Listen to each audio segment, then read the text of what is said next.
Okay, so our theme for this conference is surviving the storm. Surviving the storm, because many people don't make it. Many people die in storms every day, especially where there are these water bodies, people die. And so this storm that we are in is not a physical one, but it has some physical aspects. But the question is, man, are we going to survive?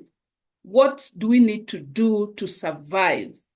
And so this morning I prepared a class and I termed it Embracing Change. If we are going to survive the storm, then we need to embrace change, because a storm forces you to do things differently. And so it's whether you're willing or not willing, but for you and I pray that we can embrace change. So just give me a second so I can share my screen here. Okay, please confirm that you can see my screen.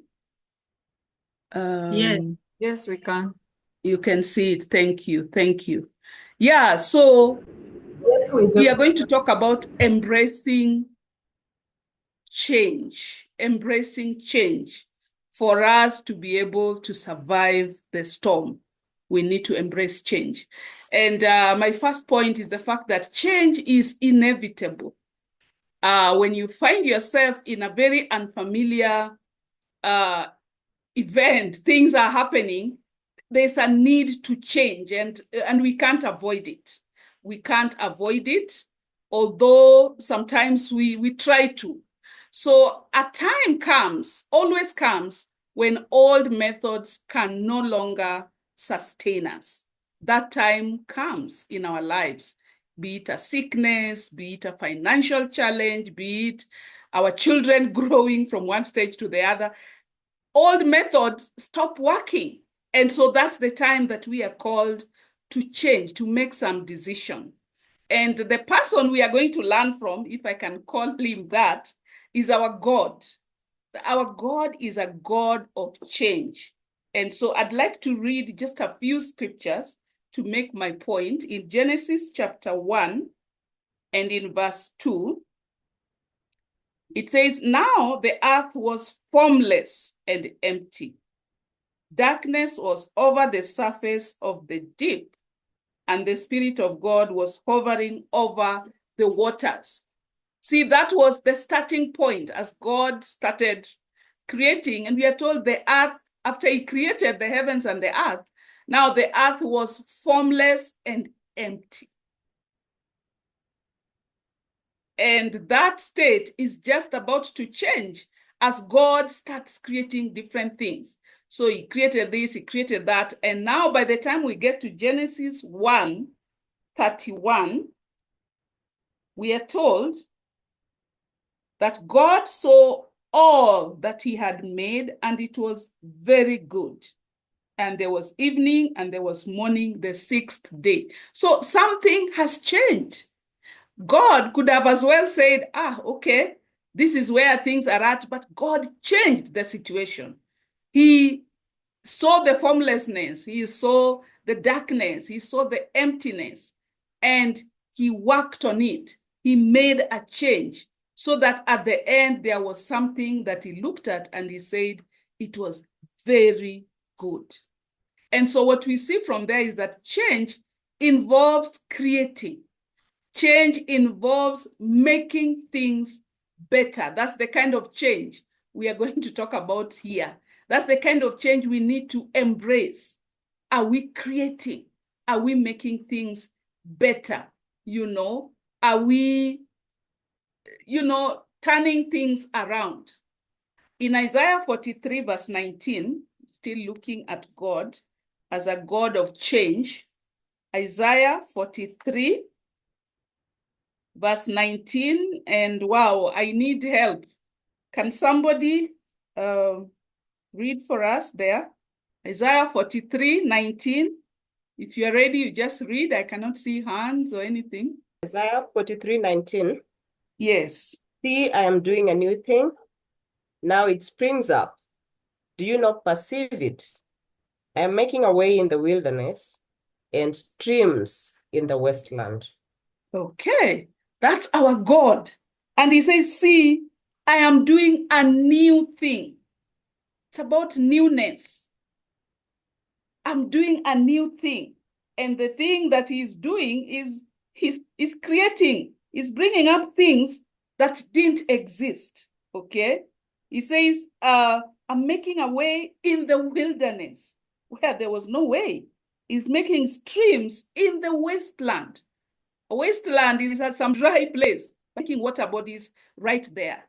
That is our God, always doing a new thing, always looking for how to make it better. Change involves newness. It requires transitioning from the old to the new. Okay? From the old to the new. It is not just a matter of adding a few new things on top of the old ones. And I know that's the kind of change that personally I've been familiar with. You know, just add a few things, add a few programs on top and say, oh, this is change.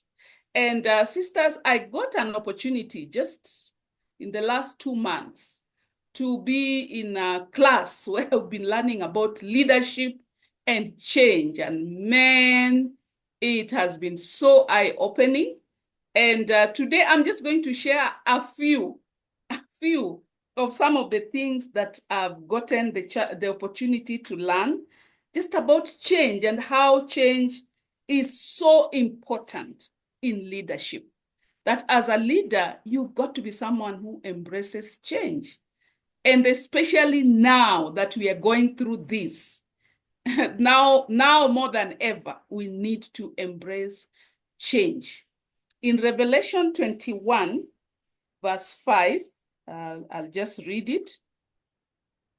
Revelation 21, verse 5, he who was seated on the throne said, I am making everything new. Then he said, write this down, for these words are trustworthy and true. There it is again. I am making all things new. I'm making everything new. And believe it or not, that is God's mission statement. From the very beginning, from the time Adam and Eve disobeyed and sinned, God has been on a mission of renewing his creation, making things new. That is what he's doing. That is the whole idea of sending Jesus.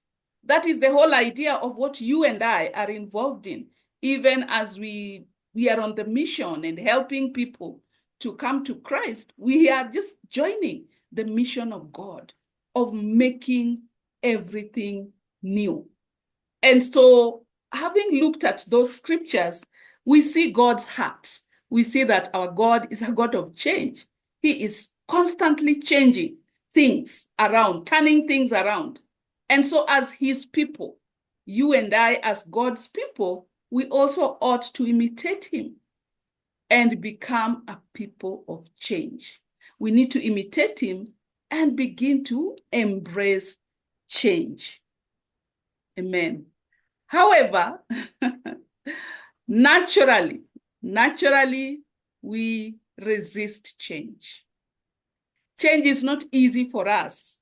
We actually say it. I've said it many times. Me, I don't do well with change. We naturally resist change. And, the scientists say things normally, there's something called inertia. Inertia is where things like to stay in a stable position, in a stationary position. If you push, let's say, a chair, it will reach somewhere and it will stop moving. And that is us. Naturally, we do not like change. And so by that picture, God is always offering us an opportunity to change. But we are like, no, I am not ready for that. I am not good at that. I don't like change. We resist change naturally. And What we are doing today is to try to, spur ourselves, to inspire ourselves to realize that we need to embrace change, that it will not just happen. Because if we leave it to chance, we resist change. And so we have to be intentional about embracing change. Most leaders even resist change. It's only that we may not know, but we tend to resist change. And because we settle at a comfort zone. I settle at a comfort zone. You settle at a comfort zone. All of us. We land somewhere and we begin to settle and we like it and we want to stay there. So that if somebody comes and tries to say, now move this other place, it is war. It is not easy. And that is just the way we are wired. We tend to settle at our comfort zone. When we settle at those comfort zones, we stop to seek help from outside of our organizations. Okay, now this is more corporate, but even as a church, as leaders, we are in blocks, we are in different churches. When we settle at our comfort zone, we tend to just think we are okay where we are. And so we stop seeking help, we stop learning from outside because we are fine. Things are running. We put things on auto and they're just moving fine. So what is the problem? Okay. And such leaders, which is us, we lose our creativity. We stop being creative. We stop thinking outside the box. And that's where you hear statements like, you don't need to reinvent the wheel. The wheel is turning okay. We don't need to reinvent it. So let's just keep doing. Oh, what did we do last year? Let's just do it exactly that way. Oh, what have we been doing for the past 20 years? It works, it works. Let's just do it that way, And so it runs like that. We are at a comfort zone and we are not willing to think of it any other way. So what do?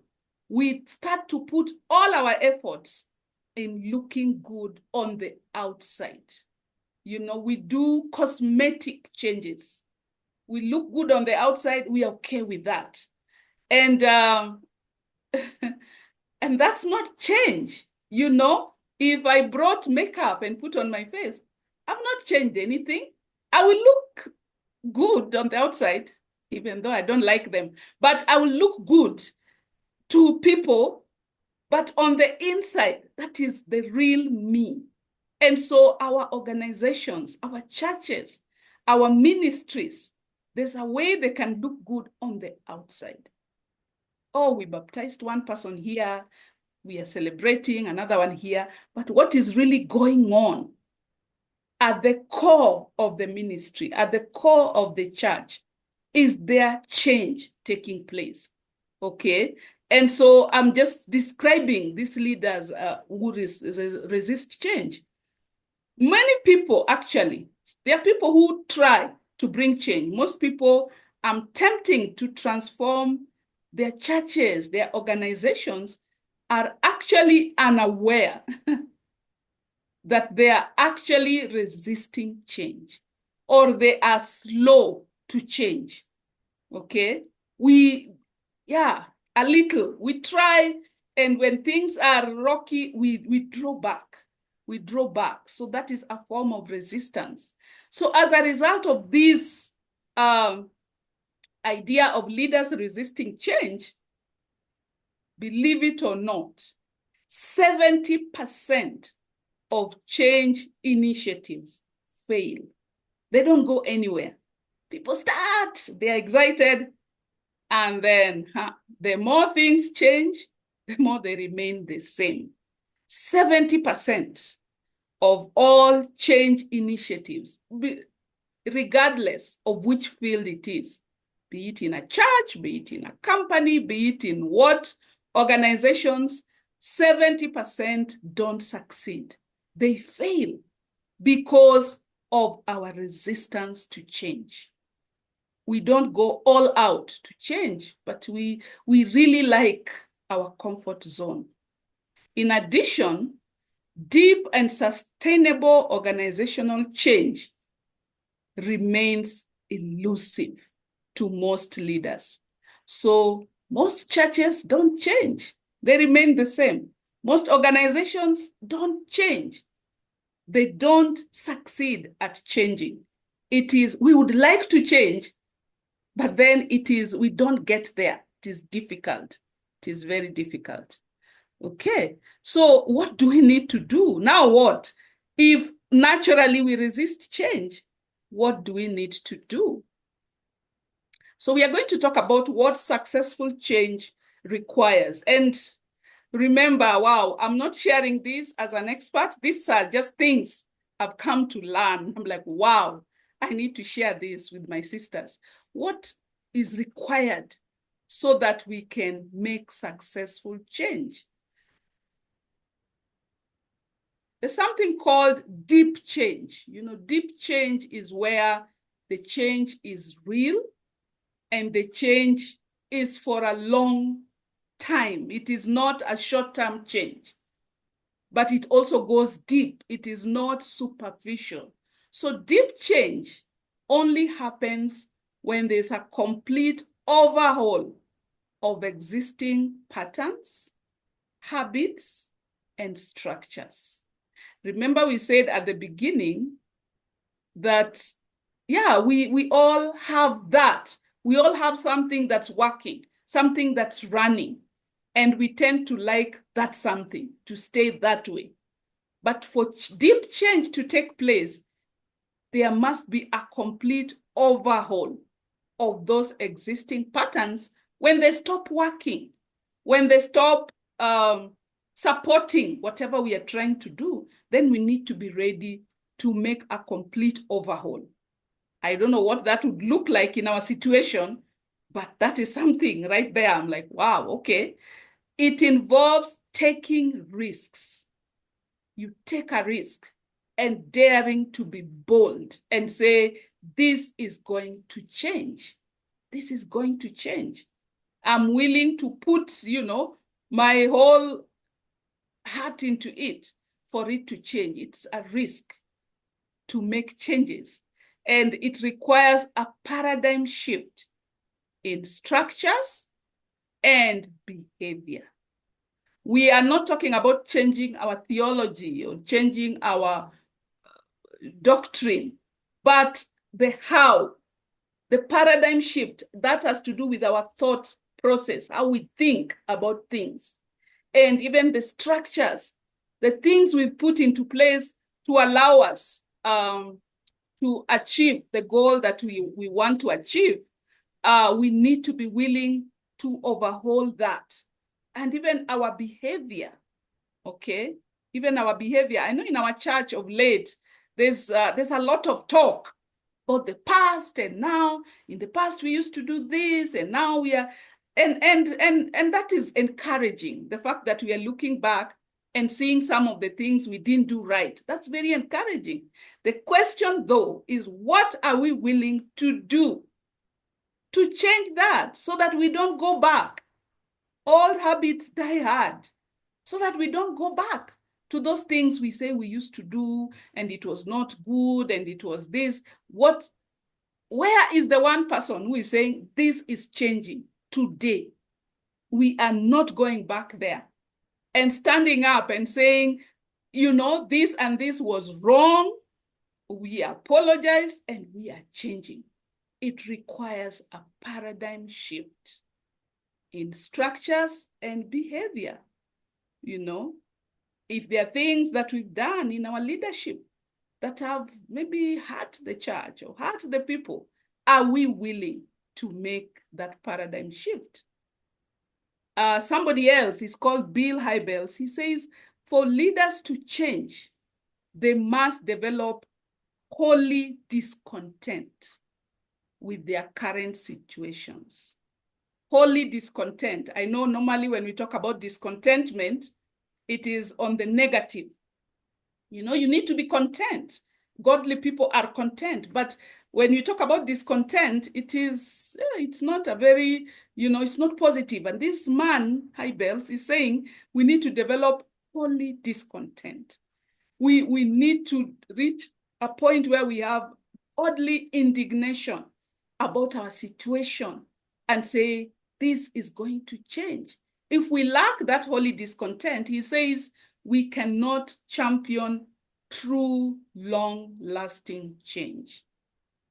Okay? If we don't see it like the terrible thing it is, whatever it is that we are trying to change, then we will not champion true, long-lasting change. However, there's a guy here called Harrington.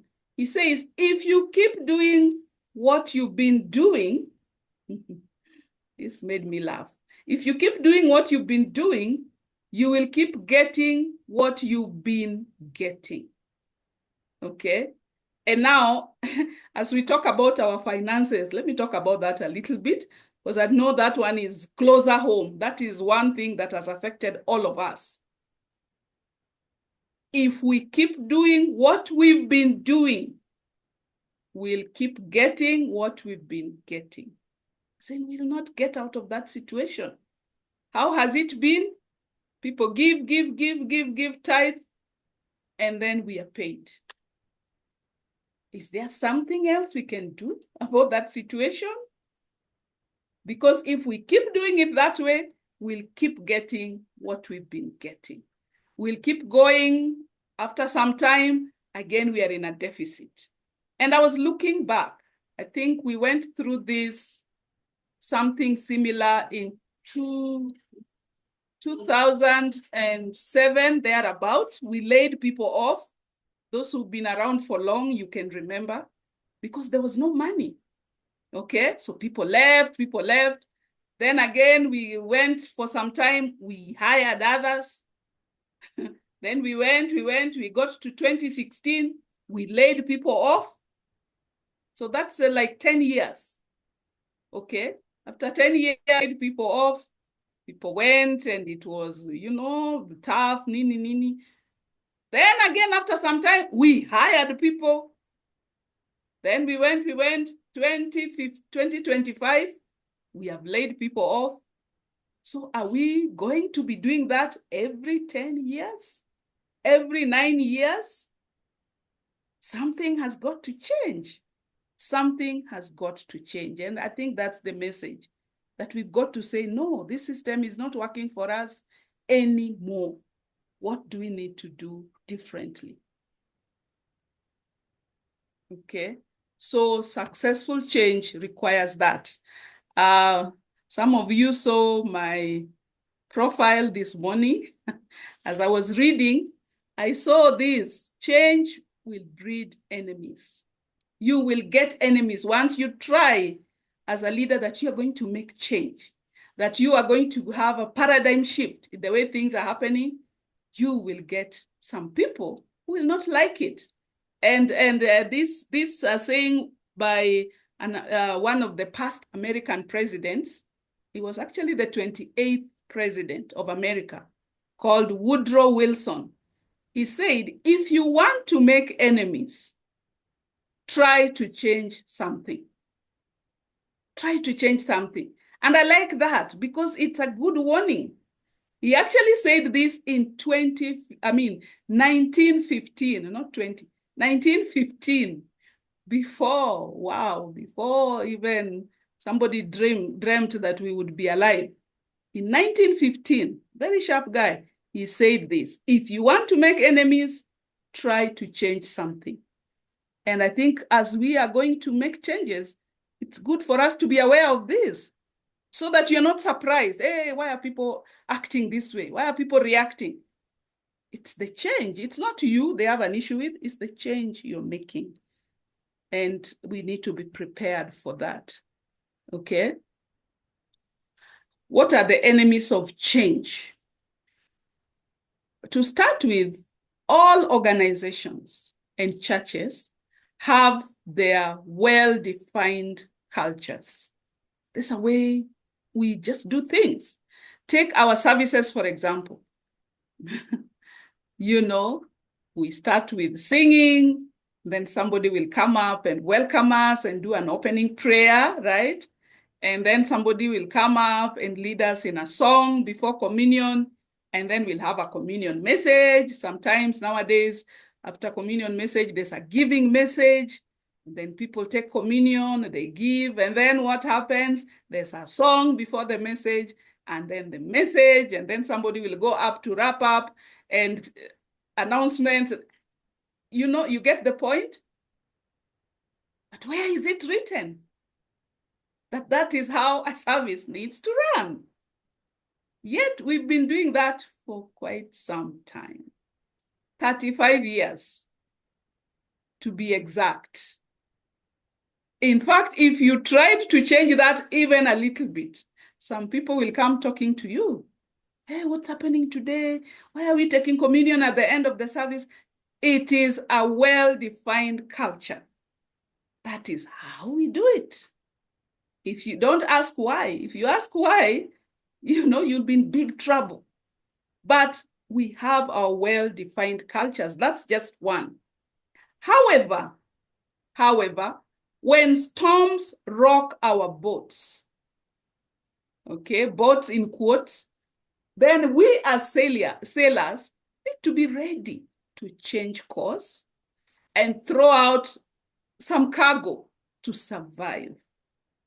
We need to be ready. Like sailors, the real sailors, when they see a storm, the first thing they do is there are things they need to throw out so that the boat is not too heavy, you know. And in our case as well, I just use our service as an example. But in our case also, when a storm comes, we need to be quick to ask ourselves, what needs to go? What do we need to throw out so that the boat is light and we can try to row, you know, or whatever else needs to change. And so being in denial of the storm will stop us from surviving. And I know Mike talked about that yesterday. Sometimes we are in denial. We say, no, we'll be okay. Let's just keep going. Let's just keep rowing. Let's just keep things the way they are. That is being in denial. And when we do that, we suppress growth. And it leads to what this gentleman called Queen, he calls it slow death. You keep rowing, but you're not making any progress. You're not making any progress. In fact, you are going backwards. It's a slow death. It's a slow death. And most leaders, you and I included, we hold tightly to our old ways. We hold very tightly. No, we can't let this go. We can't stop doing this. We just have to hold it close. We have to keep doing it the way we've always done it. And what happens is we drown our organizations. We drown the church because we are not willing to throw out what maybe is, you know, is stopping us from surviving the storm successfully. In some cases, we have a false sense of urgency. You know, a false sense of urgency is where you're like, yeah, we see it. We want to change. And what kind of change do we make? We introduce new programs. Oh, now let's start doing this. Let's add. So we are adding some new on top of the old because we don't want to let go of anything, of any of the baggage. Sometimes we have a false belief that we are actually doing okay. We are fine. And I know last year we went through that with our finances. I remember we would have meetings and this particular brother would be asking, are we in the red or are we in the amber or we are in green?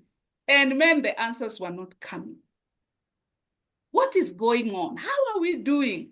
And the answer was not coming on. I remember one person telling us, no, you people, we will be okay. You just keep doing your job. Leave the finances to us.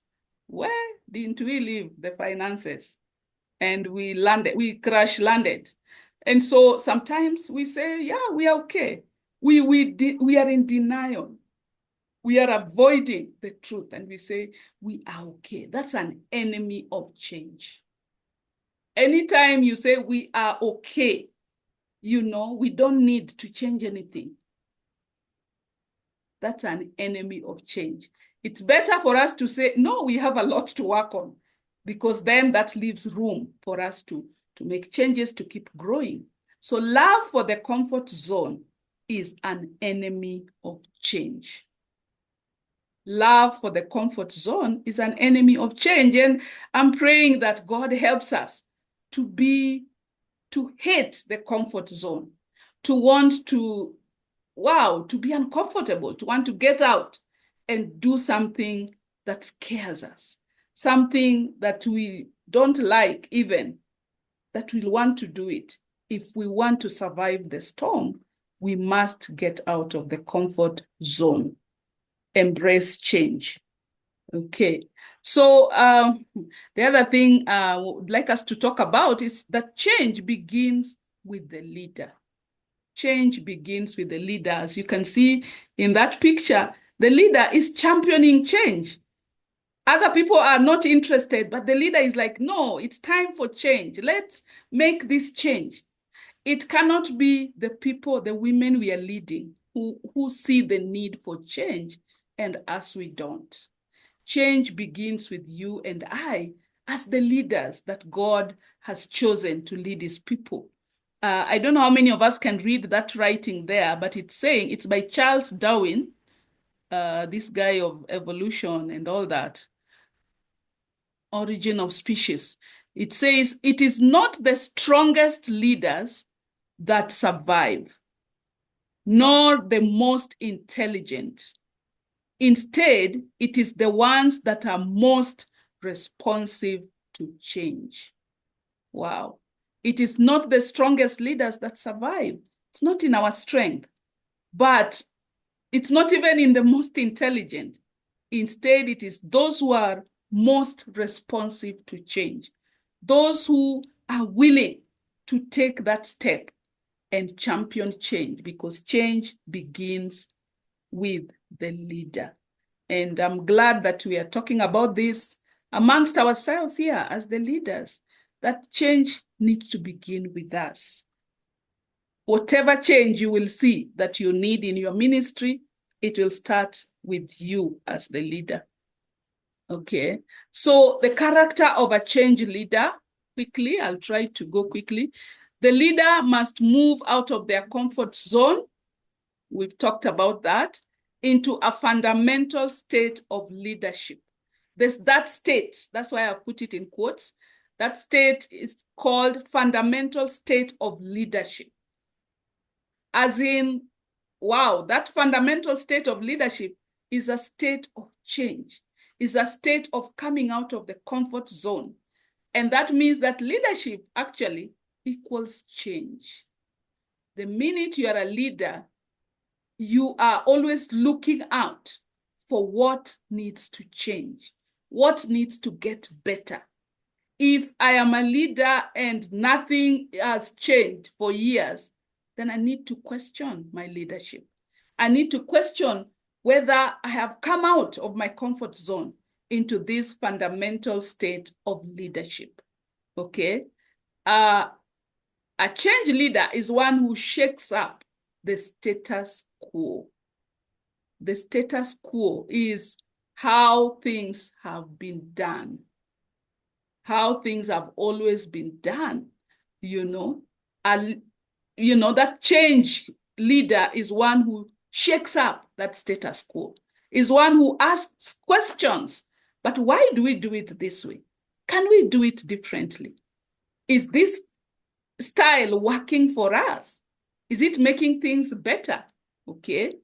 And the change leader also becomes a change agent in the organization. You become the change agent, like we've seen that leader. You become the salt and light. You are the one who says, oh, can we try this? Can we do it this way? Can we do something different? Exactly. Must we do that thing? Can we do it differently? That change leader helps to create a new paradigm, and a new community order. Okay? A new paradigm has to do with the way of thinking. So the leader helps the team, the group, to think differently. And secondly, the leader creates a new community order, like change the way people relate with one another. There's been a lot of talk also about how we've related with one another, about how leaders have related with the people they lead.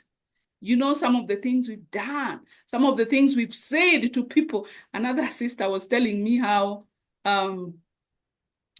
what was she saying? She was saying she's an old disciple. She's been around for long, way before even me. I was baptized, and she was saying how there's a time I think a leader talked to them so harshly, and she went back and talked to that leader and said, "Wow, when you said that, I don't think that was so loving." And the leader told her, "We are not here for love. We are here to make disciples." I'm like, oh my goodness. So she was remembering that and she was like, man, that was terrifying. But yeah, that was it. That's how it was. And that's what we learned. But as a change leader, you want to create a new community order, a new way of people relating with one another, with respect, with honor, with dignity, allowing people to think. You know, leaders, it was always like a leader thinks for you. Can you now, okay, I think now you can move. You can move into this particular place, this particular house, you know? And so it's something like that, a new community order. Can we relate differently? A leader becomes a change catalyst. This change leader becomes a change catalyst. A catalyst is something that you add to make a reaction. I don't know how to put it, to make a reaction go faster.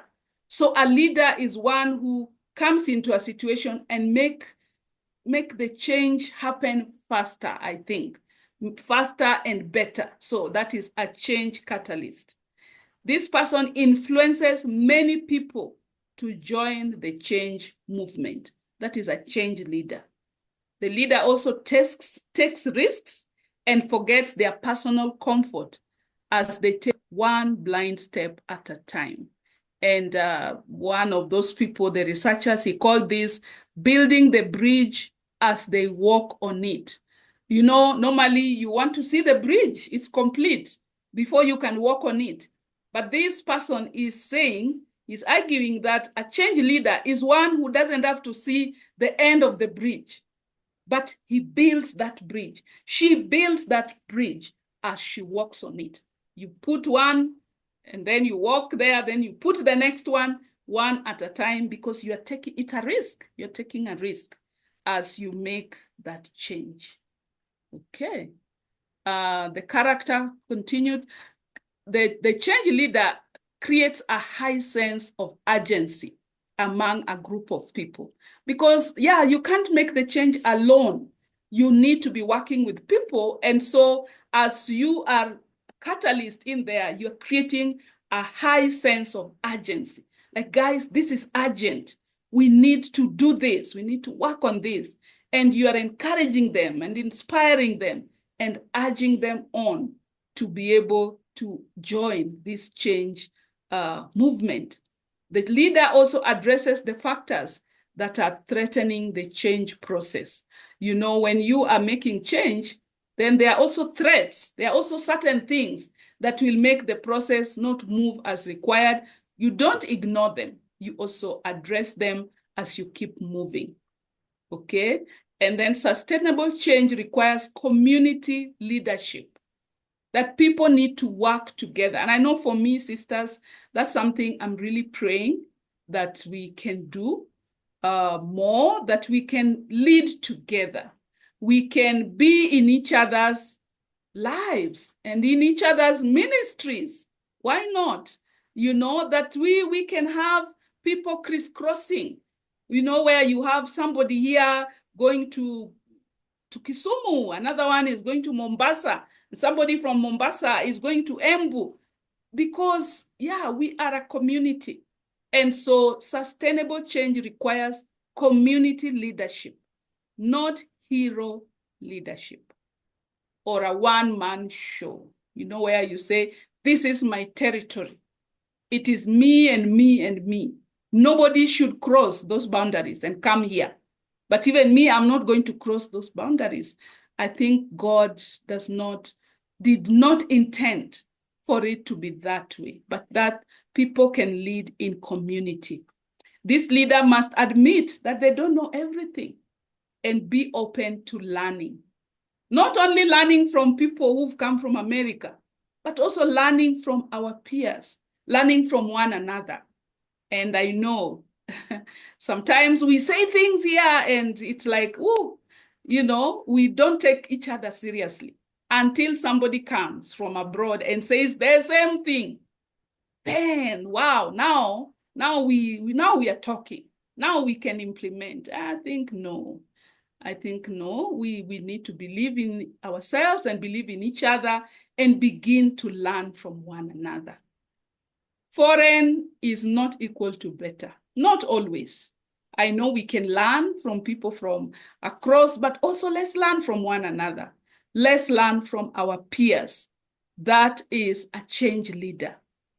A change leader is willing to give up control and lock all the back doors to the past patterns, where we are not making one step forward and two steps backwards to go back to, we gather what we used to do before that seemed to work. It cannot work right now. So we give up control and lock those doors so we don't go back there, but we move ahead to do something new. Then also as change leaders, we need to have a clear vision and mission statement. Where are we going? Where do we want to go? Where do we want this church to be or this ministry to be? But also, what are we going to do to get there? That's the mission. The vision is the destination. The mission is what we are doing to get there. Okay? Yeah, so expect opposition as you make change.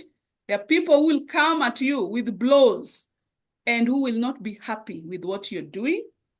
And it's very natural. So expect opposition. And some people will oppose change.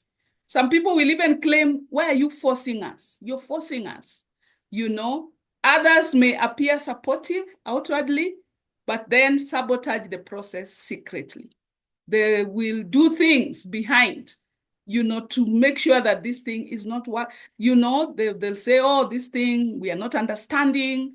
Oh, why are we changing? Why are we not doing it the way we did it last year, the way we did it 5 years ago? I mean, there are so many voices when you try to change, because you remember that saying of the president, if you want to make enemies, try to change something. Opposition will arise because people love their comfort zone. People love old habits, old patterns, and systems. Why? Because there's no effort needed. Things can just run. It is so, automatic. You can do it in your dream. And so people will oppose you because you are shaking their comfort zone.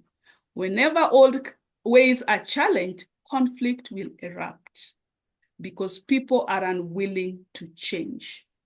People are unwilling to change. People are unwilling to be uncomfortable. And so they will try to maintain the status quo. That's why they will oppose.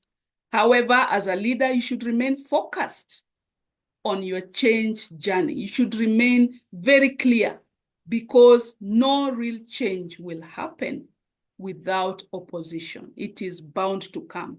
So learning to handle conflict is another key of successful change process. Okay. And wow, maybe we can copy these scriptures. I'll just read maybe two to just see some cases of opposition, positions that arose in the Bible as some leaders tried to make change. So the first one I'll read is Judges 8, verse 1. Judges 8, verse 1. Sisters, you're so quiet. I hope you can still hear me. I'm talking to myself. I don't know. We Judges hear 8. you. We hear. Thank you. We are with you. Thank you. Thank you. Judges 8, verse 1. I'll just read it. You don't have to turn there. Now, this is the story of Gideon. And if you know Gideon, God called him. And initially, he was feeling like, man, my tribe is the least and all that. Eventually, he went out and he actually fought and he won the battle. He won the battle. So when he came from defeating the Midianites, this is what happened. Chapter 8, Judges, verse 1. Now the Ephraimites asked Gideon, "Why have you treated us like this? Why didn't you call us when you went to fight Midian?" And they challenged him vigorously. And then Gideon now went on to explain a few things. But yeah, Gideon had just made some serious change. The Midianites had really been oppressing the Israelites for a long time. It was bad. It was terrible. By the time God was calling him, God had heard the cry of the Israelites.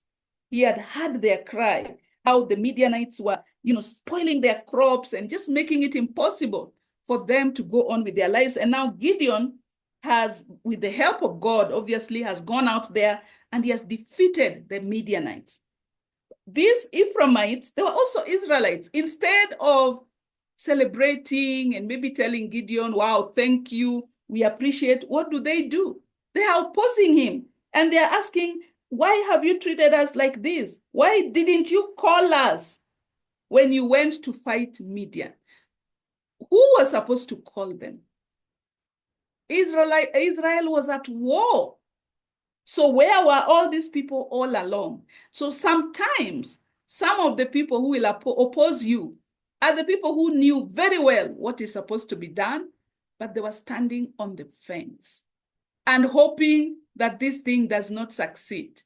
And when it succeeds, now they are not happy. Now they'll come to you and ask, why didn't you involve us? Why didn't you call us? And I think it's a human way of dealing with, don't know whether it's shame or what, but I'm just sharing this to show us it's not starting today. People will oppose change. People will oppose you when you are out there and trying to bring change, even though that change benefits them. The other example is in 1 Samuel chapter 17. I'll leave the rest out. Chapter 17, verse 26 to 30. 26 to 30 says, David asked the men standing near him. Now, this is the time that Goliath was there, just threatening the Israelites and telling them, give me one man to fight me or something. So David came. He had been a shepherd taking care of his father's sheep. And he came to see his brothers who are actually soldiers. And so when he was there, he heard what Goliath was saying, but he didn't hear very clearly.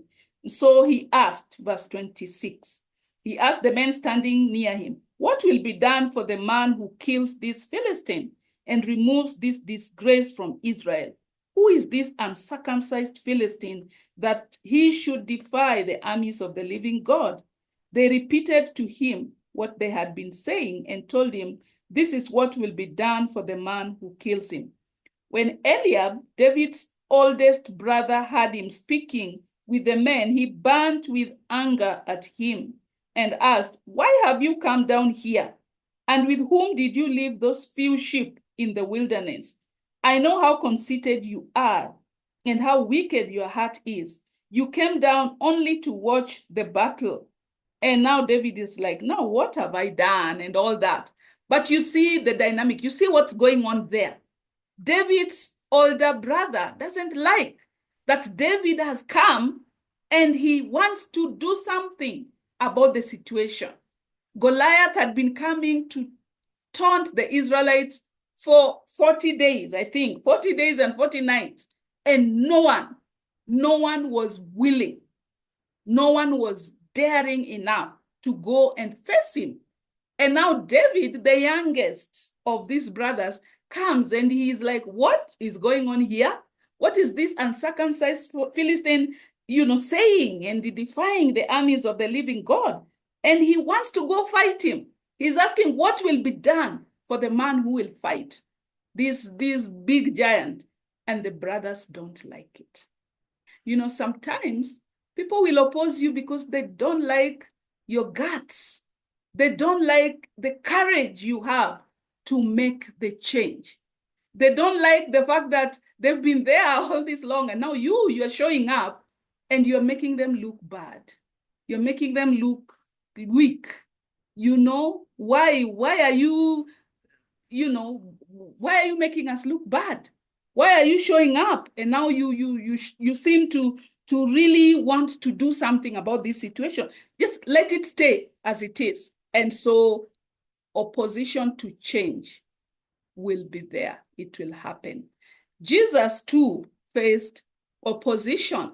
And you know the story, we are not going to read, but the Pharisees and the teachers of the law were always opposing Jesus. He came and he started challenging their laws, started changing the way they handled the weak, the way they handled women, the way they handled those so-called sinners. They were kept aside and nobody wanted to interact with them. And Jesus came and he started challenging that. And they did not like it. They did not like it. It went to a point where Jesus was crucified because they didn't like what he was doing. And so change is risky, sisters. Even though we are talking about it, it's not something easy. Yet we have to change. We have to embrace change if we are going to survive the storms that we are going to go through. I was reading a story here about eagles and how eagles train their young ones to fly. So when it is time for an eaglet to learn how to fly, the mother knows it. The mother knows because then the nest is now too small. They have grown big and it's time for them to leave, to go. And so the mother begins to remove the soft, comfortable layers, the comfort layers in the nest, which are normally made of some very soft feathers. So the mother removes those ones out. Remember, she put them in just before her eggs, before she laid the eggs. But now after the eggs are hatched and now the chicks, the eaglets are now big, she wants them to learn how to fly, to get out of the nest so she can get ready for another breeding season. So she removes the comfort layers. And by doing that, she exposes the sharp, sticks and thorns that were used to make the nest. So they are exposed there. Then after doing that, she begins to throw the eaglets out of the nest. She throws them out. Okay, she doesn't throw them down, but outside the nest, just a bit nearby. And the eaglets, those are the young ones, because they are scared, they jump back into the nest. And every time they jump back, guess what happens? They are pricked by the thorns, by the sharp things in the nest. And so they begin to bleed, they are in pain, but the mother will not stop. She keeps throwing them out and they come back. She keeps throwing them out and they come back. And every time they come back, the pain and all that, to encourage them to get out of the nest. So the mother will not stop doing that until the day the eaglet learns to fly. One day, the eaglet will flap the wings and realize, oh, I can actually fly. But before they even learn to fly completely, they will fall several times. And every time they fall, the mother is nearby to pick them and put them back, but keep on getting them out of the nest until they learn. What is the lesson from the eagle? Storms are meant to teach us to fly. Storms are meant to make us strong. They are meant to even help us grow and heal from the last storm that we went through. For us to heal, we must learn from the eagle and embrace change. Otherwise, we will not survive. We will not survive the storm.